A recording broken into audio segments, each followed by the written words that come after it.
Hey there! Excited to dive into the world of linked lists today? We're going to explore this data structure from the ground up, starting with the absolute basics and building all the way to advanced concepts. I'll use simple explanations, a fun real-life analogy, examples, and a visualizer to make it super clear. Plus, we'll cover operations and time complexities. Feel free to jump in with questions anytime. Let's get started. Very basic introduction to linked lists. So what's a linked list? It's a way to store a collection of data, like a list of your favorite songs, numbers, or anything you want to keep track of.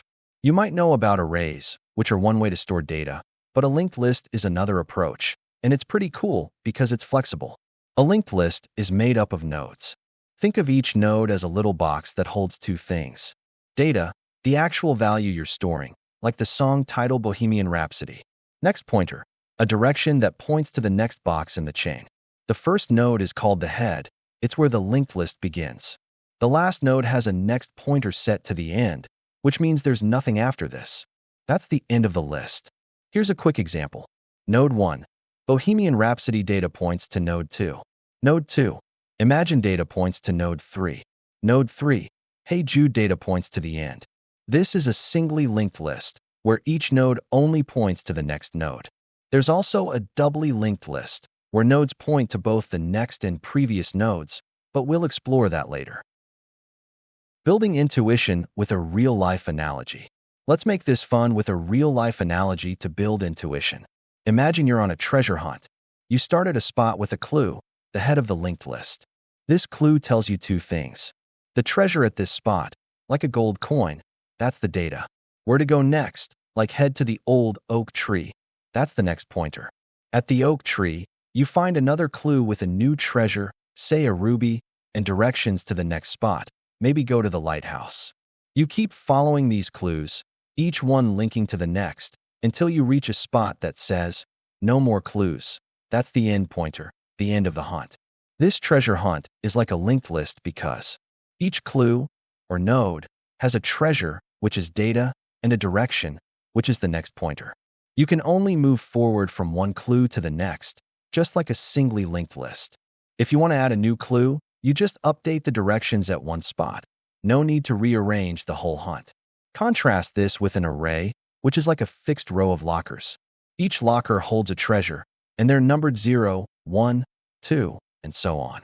If you want to add a new locker, you might need to get a whole new row, which is less flexible. Now that we've got the basics and intuition, let's dive into how linked lists work with a clear explanation and examples. What a linked list looks like. Picture a chain of nodes. Head points to a node with 5 data, points to a node with 10 data, points to a node with 15 data, points to the end. Each node has a number, which is data, and a direction pointing to the next node. The head points to the first node with 5, and the last node with 15 points to the end. Types of linked lists. Singly linked list. Nodes point only to the next node, like our treasure hunt. Doubly linked list. Nodes have pointers to both the next and previous nodes, like a two-way street. Example, a node with previous pointing to the start and 5 data, pointing to the next node, which has previous pointing to 5 and 10 data, pointing to the next node, which has previous pointing to 10 and 15 data, pointing to the end. Circular linked list. The last node points back to the head, forming a loop. Example, a node with 5 data points to a node with 10 data, points to a node with 15 data points back to the node with 5 data, creating a cycle. Let's focus on the singly linked list for now, as it's the foundation. Linked list operations and time complexities. Let's explore the key operations you can perform on a linked list, why they're useful, and their time complexities. Insertion. You can add a node at the beginning, end, or middle of a linked list. Insert at beginning. Create a new node, set its next pointer to the current head, and update the head to point to the new node. Time complexity. Constant time. Just update a couple of pointers. Insert at end. Traverse to the last node, where the next pointer is the end, then point its next to the new node. Time complexity. Linear time. Need to traverse the entire list to find the end. Insert at position. Traverse to the desired position. Adjust pointers to insert the new node. Example, Insert 7 after 5 in a list with 3 pointing to 5 pointing to 10 pointing to 15. Stop at 5. Set 5s next to a node with 7 pointing to 10. Result: 3 points to 5 points to 7 points to 10 points to 15. Time complexity: linear time. Traversing to the position takes time. Deletion: you can delete a node from the beginning, end, or a specific position. Delete from beginning.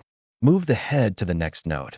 Example: delete 3 from a list with 3 pointing to 5 pointing to 10 pointing to 15. Head moves to 5. Result: 5 points to 10 points to 15. Time complexity: constant time, just update the head. Delete from end. Traverse to the second to last node, set its next to the end. Example: delete 15 from a list with 3 pointing to 5 pointing to 10 pointing to 15. Stop at 10, set its next to the end. Result: 3 points to 5 points to 10. Time complexity: linear time, need to traverse to the end. Delete by value. Find the node with the value. Adjust pointers to skip it. Time complexity: linear time, need to search for the value. Traversal. Visit each node to print or process data. Time complexity: linear time, visit every node.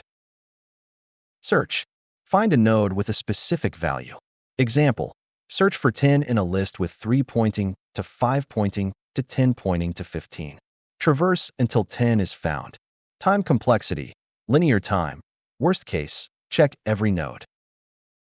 Reverse a linked list, advanced. Reverse the direction of all pointers. Example: reverse a list with 3 pointing to 5 pointing to 10 pointing to 15. Change pointers. The start points to 3, which points back to 5, which points back to 10, which points back to 15. Result: 15 points to 10 points to 5 points to 3. Time complexity: linear time, traverse once to reverse pointers. Detect a cycle, advanced. Check if the linked list loops back, making it circular. Use Floyd's cycle detection algorithm, also called tortoise and hare. 2 pointers move at different speeds. If they meet, there's a cycle. Example: a list with 3 pointing to 5 pointing to 10 pointing to 15 pointing back to 5 has a cycle. Time complexity: linear time.